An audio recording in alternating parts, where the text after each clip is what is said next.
Hosted by you/throwaway37387282. I, 36M, have been married to my wife, 36F, for 15 years now. We got married during our senior year of college.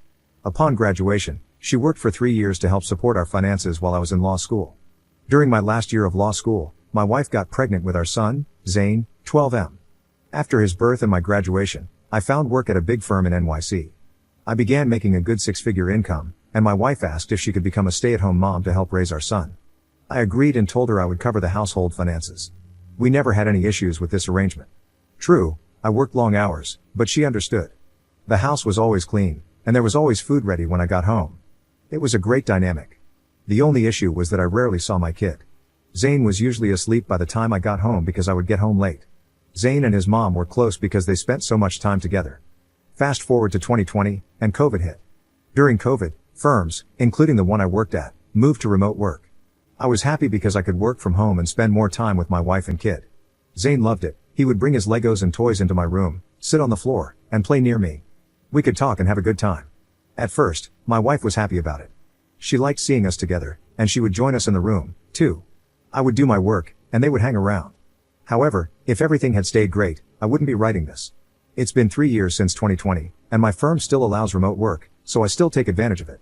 Zane still comes in to play on his Switch or iPad and even does his schoolwork in there while I work. My wife doesn't join us anymore. She just sits in the other room watching TV. A few nights ago, I asked her if everything was okay, and she got loud and angry, which she has never done before. She began accusing me of stealing Zane from her. She said it used to be just the two of them laughing and having fun, but now all he wants to do is stay near my office or in my office. I was shocked. I told my wife that he is my kid too and that with me here, we can all spend time together, unlike before when I couldn't. She said I was trying to emotionally steal her son from her. I reminded her again that he is my son too, and I deserve to be around him as much as she does. My wife began crying, packed an overnight bag, and decided to stay with her sister. I was left dumbfounded by how quickly the conversation had gone south. It's been 3 days since she left, and her texts have been dry, basically just asking me to go back to working on-site at my firm. I don't want to do this, as I'd much rather work from home closer to my family. I've spoken with her sister, who says she sees no issue with what I am doing and said she will try to reason with my wife.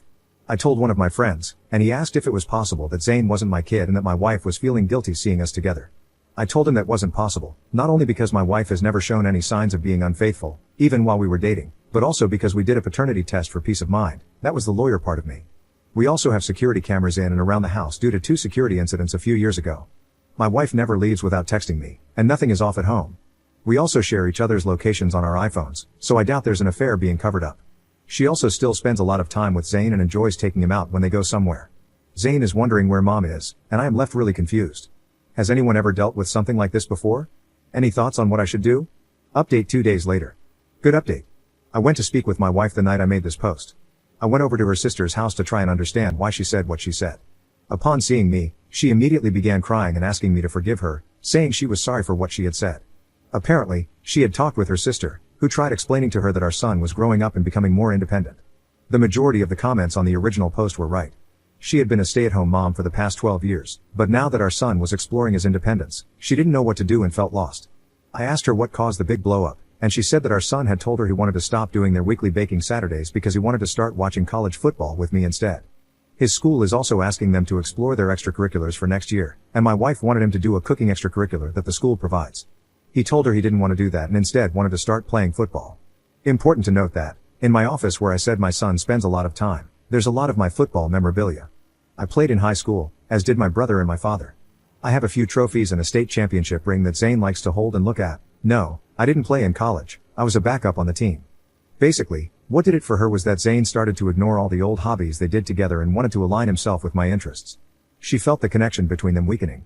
She was in tears the entire time she was speaking. I listened to her and understood where she was coming from. It can't be easy to have your identity attached to one thing and then have that one thing change.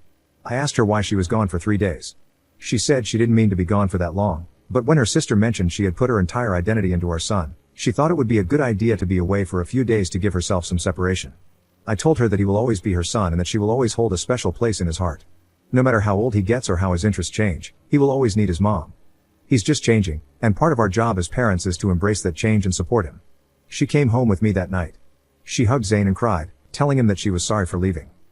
I took your advice and suggested family counseling, marriage counseling, or individual therapy. She said she would like to put off the first two for now but did ask for help finding a therapist for herself, so that should help. I suggested she get a job or find something to do so that her entire identity isn't being a mom. She said she doesn't like her college degree, so I told her to go back to school if she wants, and I'll foot the bill.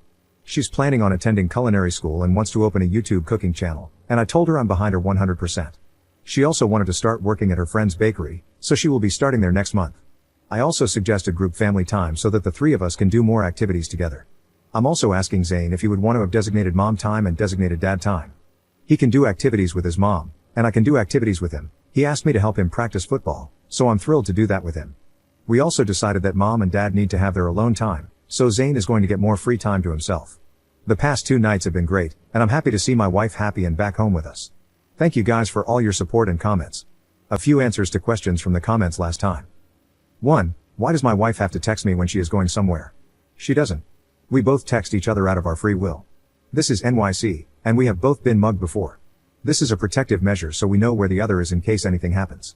2. Why did I ask for a paternity test if I knew she didn't cheat? When she gave birth, I was working at a family law clinic during my last year of law school. I had to be around couples who were finding out that their children weren't actually theirs years later or hearing how people didn't truly love their significant others. It made me a bit paranoid, and my wife understood that, which is why she was okay with me requesting one. Was it stupid? In hindsight, yes. If current me were the me back then, he definitely wouldn't have asked for one.